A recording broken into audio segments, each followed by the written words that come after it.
राधे राधे। कैसे आप सभी? आशा करती हूँ आप लोग स्वस्थ होंगे, मस्त होंगे।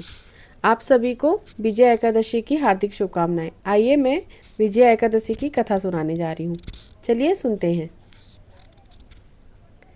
अर्जुन ने भगवान श्री कृष्ण से पूछा, हे वासुदेव, फाल्गुन मास में कृष्ण पक्ष की एकादशी का क्या महत्व है? आपसे मैं जानना चाहता हूँ। अतः कृपा करके इसके विषय में जो कथा है वह सुनाइए। इस पर श्री कृष्ण जी कहते हैं, प्रिय अर्जुन, फाल्गुन मास की कृष्ण पक्ष की एकादशी विजय एकादशी के नाम से जानी जाती है। इस एकादशी का व्रत करने वाला सदा विजयी रहता है। हे अर्जुन, तुम मेरे प्रिय सखा हो, अतः मैं इस व्रत की कथा तुमसे कह रहा हूँ। आज तक इस व्रत की कथा मैंने किसी को नहीं सुनाई। तुमसे पूर्व केवल देवर्षि नारद ही इस कथा को ब्रह्मा जी से सुन पाए हैं। त्रेता युग की बात है। श्री रामचंद्र जी जो विष्णु के अंशावतार थे, अपनी पत्नी सीता को ढूंढते हुए भगवान के परम भक्त जटायु नामक पक्षी के पास पहुँचे।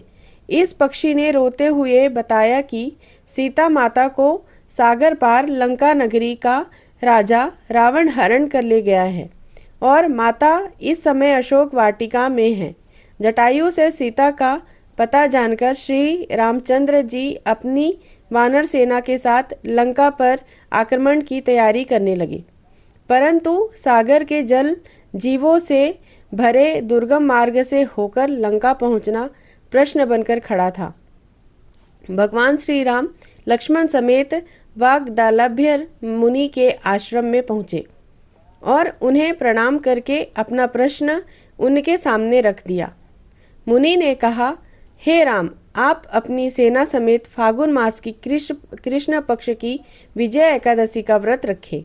इस एकादशी के व्रत से आप निश्चित ही समुद्र को पार कर रावण को पराजित कर देंगे।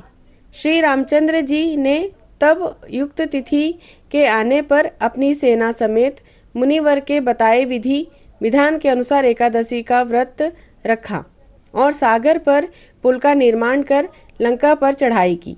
श्री राम और रावण का युद्ध हुआ, जिसमें रावण मारा गया और राम जी जीत गए। यह कथा आप जरूर सुनिएगा और शेयर सबको करिएगा। राधे राधे। जय विजय एकादशी की।